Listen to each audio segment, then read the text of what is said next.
과정. 지금 세 가지 말씀하신데 이제 미국이 요지부동이다라는 말씀도 하셨고, 북한이 핵 무기로서 생존할 것이냐, 핵을 가지고 우리는 이걸 붙들고 살 것이냐, 아니면 핵을 포기할 테니 그래도 살려달라. 우리 핵 없이도 살 수 있는 환경을 조성해달라. 네. 그 말씀을 하셨는데, 근데 일각에서는 북한이 핵 없이 자기들이 한번 살아보겠다는 생각을 한 번도 한 적이 없다. 근본적으로 북한은. 고로 북한의 핵무기를 포기할 태세가 전혀 없다. 아무리 환경을 조성하더라도. 바로 그 질문을 예. 제가 2005년 6.15에 평양에 갔을 때 제가 김정일 위원장에게 3차례에 걸쳐서 물었던 질문입니다. 그렇습니까? 김정일 위원장은 절대로 9.19 성명 나오기 전에 갔을 때 그게 이제 9.19 성명으로 이어진 거죠. 예. 똑같은 질문입니다.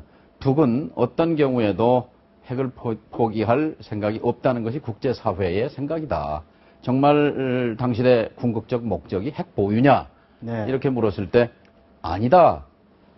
강대국 미국이 우리를 압살하려고 하기 때문에 우리가 자위 수단으로 우리는 핵을 개발하고 있는 것이다. 그러나 그런 환경이 바뀐다면 가질 이유가 없다. 그래서 제가 재차 물었어요. 똑같은 대답이었어요. 또 세 번째 물었어요.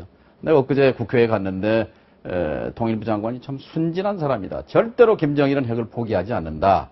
라고 내가 공박을 당했어. 그랬더니 그때 이제 좀 상기된 표정으로 튀어나온 얘기가 이것은 아버지 유언이다. 김일성 주석의 유훈입니다. 비핵화가. 예. 이렇게 나온 거거든요. 예. 그래서 어쨌든 제가 그 말씀을 드리는 이유는 협상과 대화를 통해서 북한이 핵을 포기하겠다고 선언한 것이 딱 한 번 있습니다.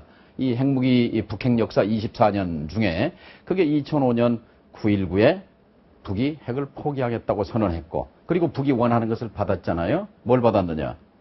미국이 북한과 수교하는 문제, 그다음에 휴전협정을 평화체제로 바꿔나가기로 한 그것이 골자였습니다. 근데 딱 한 번 있었죠. 근데 결국 무슨 얘기냐면 그 이후에 계속 이제 9.19가 실천이 안 되고 다시 이제 그 압박과 봉쇄 그리고 제재 이런 것들이 이어진 속에서 2차 핵실험, 3차 핵실험이 갔단 말이죠.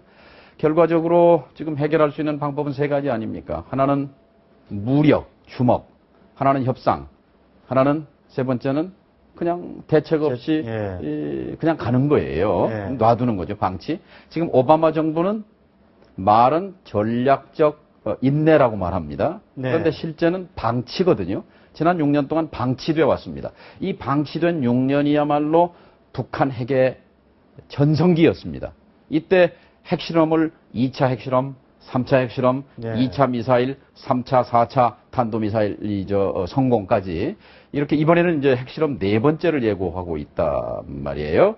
그런 것처럼 이 오바마 정부가 취하고 있는 전략적 인내라는 게 실패로 드러난 겁니다. 그리고 전략적 인내 6년 동안 뭐였느냐? 육자회담이 닫혀 있었잖아요. 육자회담은 뭐냐?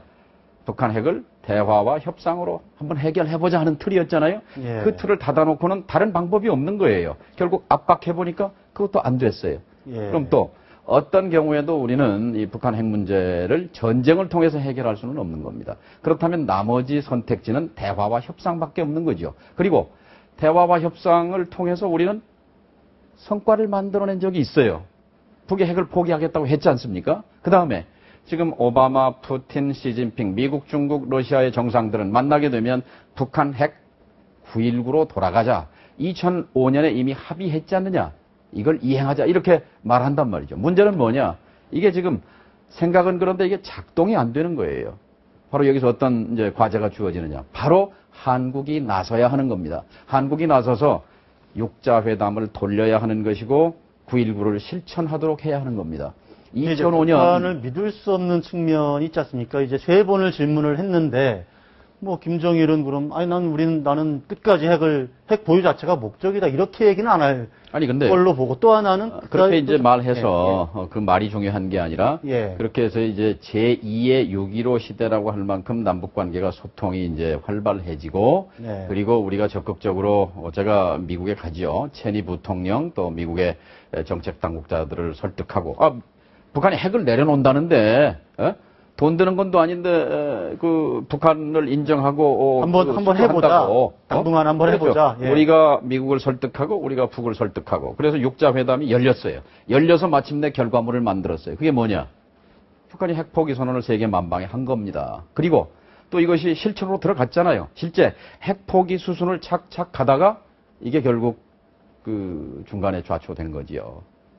그 사이에 다시 이제 이걸 돌리는 여러 가지 뭐 것이 국제적인 어떤 사건들도 있었고 뭐 가다피가 뭐 살해되기도 하고 뭐 여러 가지 일들이 있어서 사실 북한 김정은 정권으로서는 좀 두려운 측면이 있겠죠. 핵을 포기하는 순간 그렇죠. 언제든지 자기들은 이제 정권에서 이제 정권을 내려놔야 되는 그런 상황이 될 수도 있고 또 하나는 김정은이라는 이 저 어린 지도자의 그 리더십 자체도 사실 우리가 파악할 수가 없잖아요.